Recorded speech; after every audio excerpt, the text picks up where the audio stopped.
最后我就听到他说你的孙女给人家抱走了。2 years ago, Lee Sin-ru was taken from her home. Until now, there's been no word.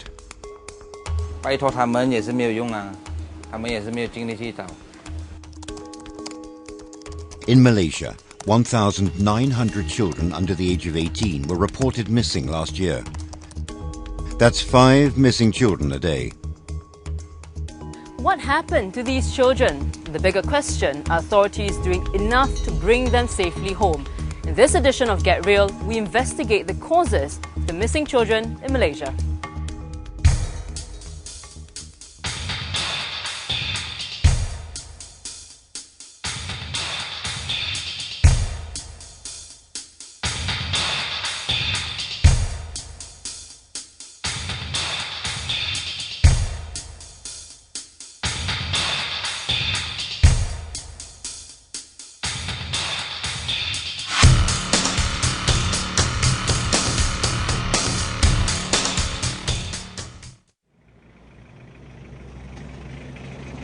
This is Rabu, a small town in Malaysia's Pahang state. It's a small community with little crime to speak of. But in September 2010, a little girl was snatched from her home in broad daylight. 我的伯娘打电话来说，那时那个电话有一点问题，我都听不清楚。他说，然后最后我就听到他说，你的孙女给人家抱走了。2-year-old Lee Sin-ru's grandmother meant to leave her at home for only half an hour. But it is in that time that Sin-ru is taken from her home. 我就在8月14，我就在那边吃月饼，看电视就看到一个镜头吧，抱住一个小孩子就走上去了，看到我就开门，我就一直走了，一直走，追到他，看到他在上面，你知道没有？我一直走，他走到这样远了咯。In a matter of minutes, 2-year-old Lee Sin-ru is gone. A police report is made, and soon roadblocks are set up on the road leading out of town. Police activate the NER alert, a nationwide emergency response system that was piloted earlier that year. The alert is triggered once the child has been missing for more than 24 hours. Police will send out a notice to its partners like banks, TV and radio stations, local government councils and federal agencies. They will also then put up posters such as these. And the idea is to have as many eyes as possible on the ground looking out for the child. Soon, Sin-ru's picture is all over Malaysia. You could not go to the bank, turn on the TV or go online without seeing her face.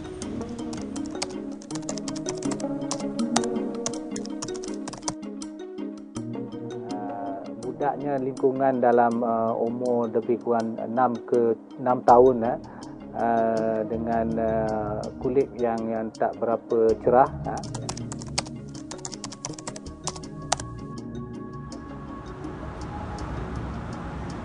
Noor Asma has spent the last 2 hours searching her neighborhood, all in the hope of finding her 7-year-old son, Wan Hazim.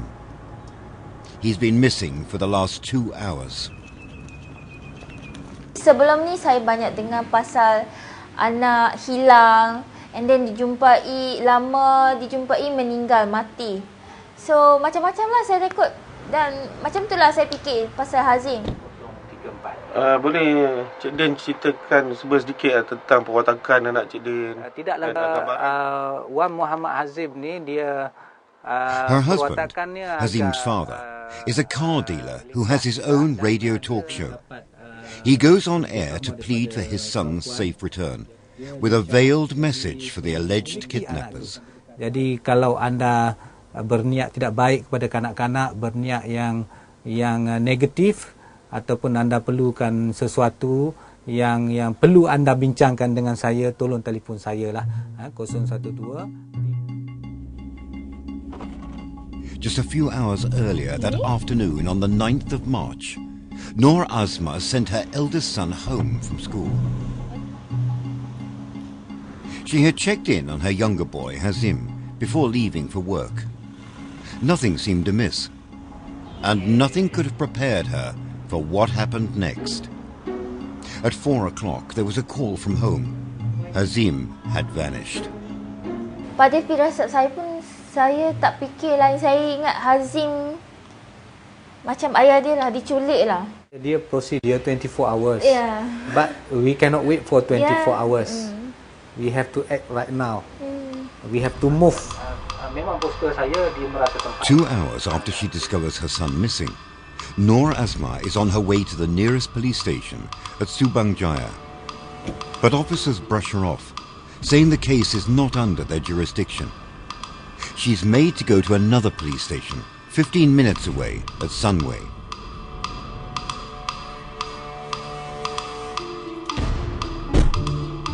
But the officer there refuses to take Noor Asma's report.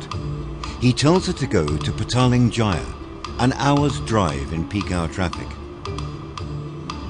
I pun dalam fikiran, I tak tahu mau buat apa lah. Just tunggu. Harap Hazim pulang lah. So, ada pun tunggu news dari, harap polis jugalah. Tapi tak ada. One Hazim, Lisin Ru.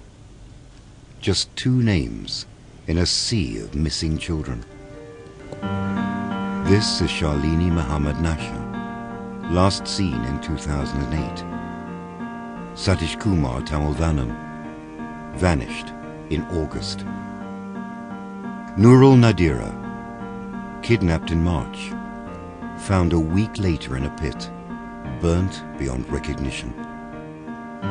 In 2011, about 1,900 under-18s were said to have disappeared in Malaysia. That's 5 every day. Only half have been found. In 2010, authorities piloted the National Urgent Response, or NUR Alert, to find missing children under 12. One of its first cases was Lisin Ru. But NUR Alert has been criticized for its lack of coordination. One of its biggest critics is child activist Hartini Zainuddin. She has been working with street children for over 5 years and has submitted proposals to improve the system. In so many of the cases that I've seen, there is a whole confusion just in identifying who is the child that is missing, for how long, when is it triggered, when is it stopped. So these are things, you know, that they can tell you on paper, yes, it's supposed to be like this and this is the procedure and stuff. But the truth of the matter is, in the cases that I've seen, it hasn't happened. After the break, who is to blame when a child goes missing?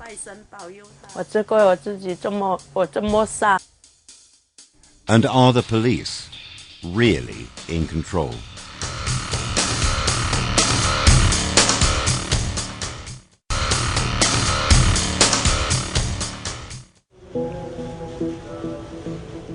The NUR Alert is Malaysia's emergency response system to trace missing children under 12. Its origins are here, in the working-class neighbourhood of Wangsa Maju in Kuala Lumpur. In 2007, 8-year-old Nurin Jazlin went alone to the nearby market to buy a hair clip. That was the last time she was seen. Nurin's parents called the police, but the police waited 2 days before searching. By then, it was too late. Nurin was found a month later, sexually assaulted and stuffed in a sports bag.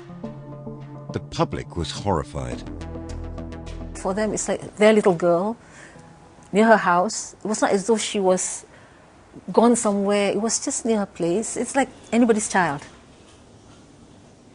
Shocked by the death, Datuk Noraina and other bloggers proposed a search and rescue system modelled after the Amber Alert in the US.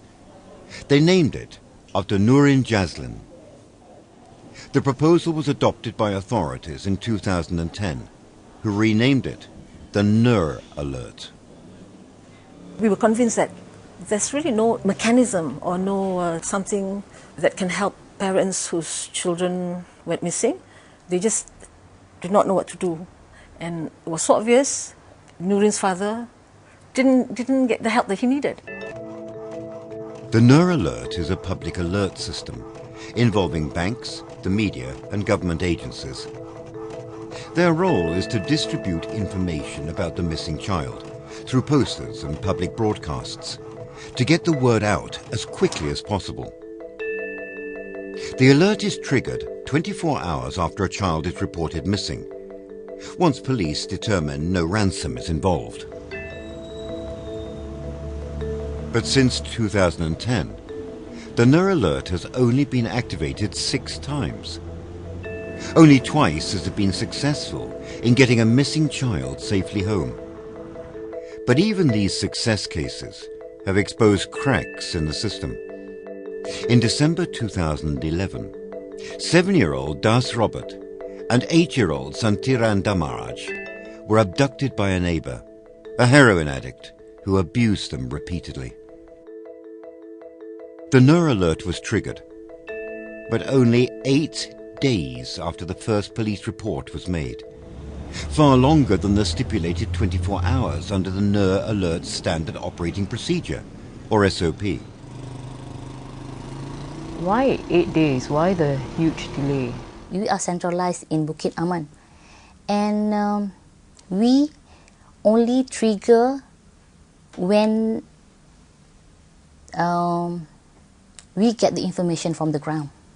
Okay, so if we didn't receive any information from the ground, how do we proceed with the Nur Alert system? Was the SOP followed in the case of Das? Yeah, the SOP was followed, and because we have followed but we have This was more or less how the hour-long interview proceeded. Because we have various of IOs actually. Maybe the investigating officers. Yeah, investigating officers. And I see this one as a... Get Real could not get any straight answers from DSP Suryani, one of the heads of the Nur Alert. Actually, it's not an issue. Under standard procedure, police wait 24 hours before activating the Nur Alert to establish that no ransom is involved.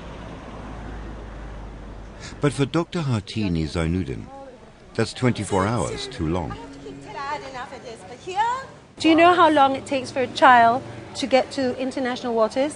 1 hour. And you should treat the child as a missing child first. And then when you have the information that the child has been kidnapped, then the ransom, then you can pull the Nur Alert off. This is what I mean of knowing when to trigger the Nur Alert and knowing when to stop. Because you know what, if you assume and you wait for that ransom note, what if it never comes? And you wasted 24 hours. The streets of Chao Kit, Kuala Lumpur's red light district, are some of the city's most dangerous. This is the hunting ground of Dr. Hartini, except that her target is children in trouble. 2 years ago, before this, the police actually moved out the police station because they were scared for their safety. We're like, wonderful. Despite her sometimes dim view of the police, she says often it is parents who put their own children at risk. Especially in poorer areas like here, for example, where parents cannot afford maids and people to help take care of the kids, that there's no one watching the children and they can easily be snatched. And this is not, again, dah tangkap, naik atas, bawa di atas lah. Most of the missing children in Malaysia are aged 13 and above. Last year, they accounted for 1,800 of those who disappeared. What gets Dr. Hartini upset is that these missing teenagers don't get much attention when they go missing. She says police tend to dismiss these teens as runaways. The Nur Alert is not used to trace them. After the break, Get Real finds out where some of these runaway teens end up. Seorang remaja malam, dia boleh dapat 5 hingga 6 customer dalam satu malam.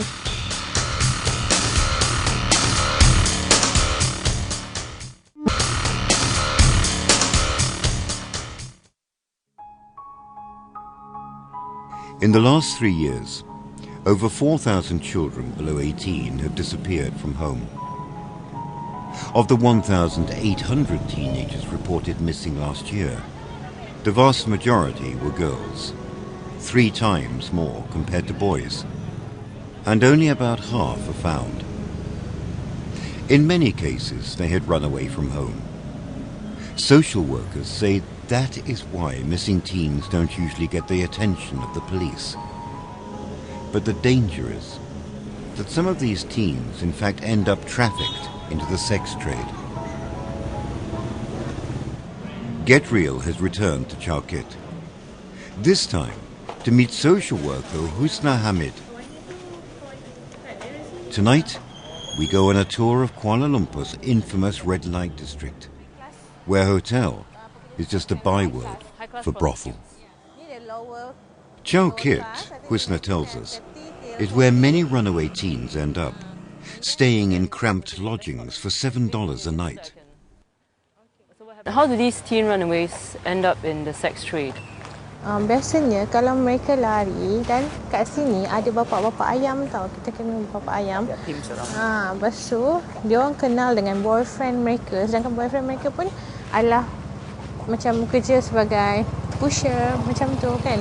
So dia akan gunakan perempuan-perempuan yang lari, yang remaja-remaja lagi untuk bekerja dekat kawasan ini. Daripada biasanya kalau remaja dia punya ranking dia adalah 50 and above. So dia boleh gunakan remaja-remaja ni untuk keuntungan dari mereka. Biasanya kalau seorang remaja malam dia boleh dapat 5 hingga 6 customer dalam satu malam. Do you think the authorities are doing enough to understand the problems of teen runaways and to try to help them so that they don't end up on the streets as sex workers? Polis juga macam dia hanya ambil part dia tertentu saja. Dia hanya boleh buat operasi, tangkap dan seminggu lepas tu dia akan lepas macam tu tanpa ambil insentif lain untuk menolong mereka.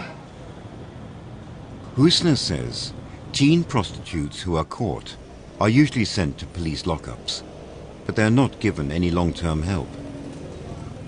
After a few weeks, they are back on the streets. It's a vicious cycle. NGOs say the government is tight on funds, short of expertise, and out of ideas. And it's left to them to help the teens find hope of an alternative future. Meanwhile, for those whose young children go missing, all they can do is wait helplessly and hope that this is not where their missing children end up.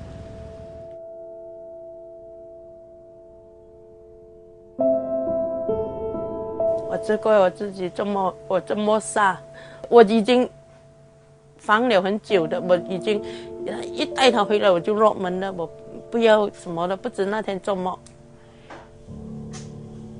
Two-year-old Lee Sin Ru lived with her father and grandmother.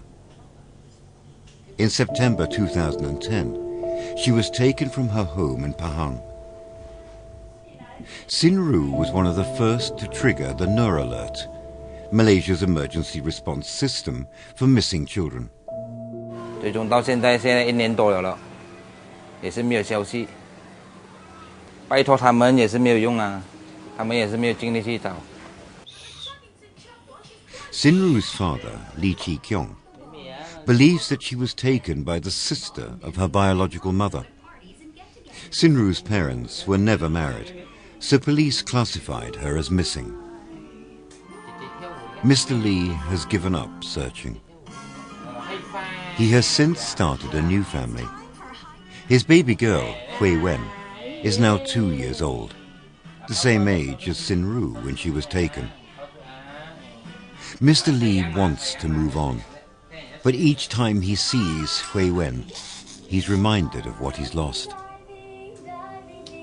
我会跟慧文讲，他以前有个姐姐啊，给他那阿姨抱走了啊，要等他改次等他来啊，要跟他相认哦，这样咯。Ingat lagi ke dia ni? Ingat. Tempat tu lah, tapi Berapa lama Bulan 3 tak? bulan 3. 4, 5. There is a happier ending to Hazim's story. 7 bulan dah. 2 days after Hazim disappeared from his home in KL, he was found and returned safe to his parents. The shy, introverted boy has refused to talk about what happened, but his parents believe he was kidnapped. Tanya dia siapa bawa dia. Siapa bawa Azim? Saya rasa mungkin Hazim terlepas dia sebab dia tak cakap. Jadi tak ada value lah. Nak suruh minta sedekah pun tak boleh. Nak suruh apa-apalah tak boleh. Kecuali organ je. Muhammad Qadir tells us hours after his son disappeared, a motorist spotted him walking in the middle of this busy highway. From here, it's just a 20-minute drive to the nearest port. Hazim was brought to the police station.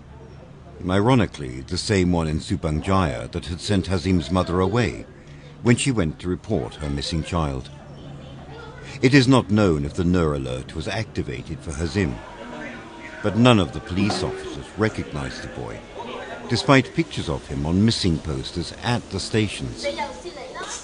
Nor did anyone check if he had been listed as a missing child. Not sure who he was, police officers took Hazim to a welfare home. It wasn't till 2 days later that an officer recognized Hazim from the posters. Only then was he reunited with his family. Are you angry at how the police handled the case? Sebab bila saya buat report polis, saya berharap polis tu akan tolong saya. So saya tunggu sampai malam dari polis, saya tak ada khabar berita langsung. So saya marah lah as a mother yang kehilangan anak, memang saya marah. Malaysia's alert system for missing children, the Nur alert, has come under fire for failing to do its job. But a deeper problem exists, that of trust.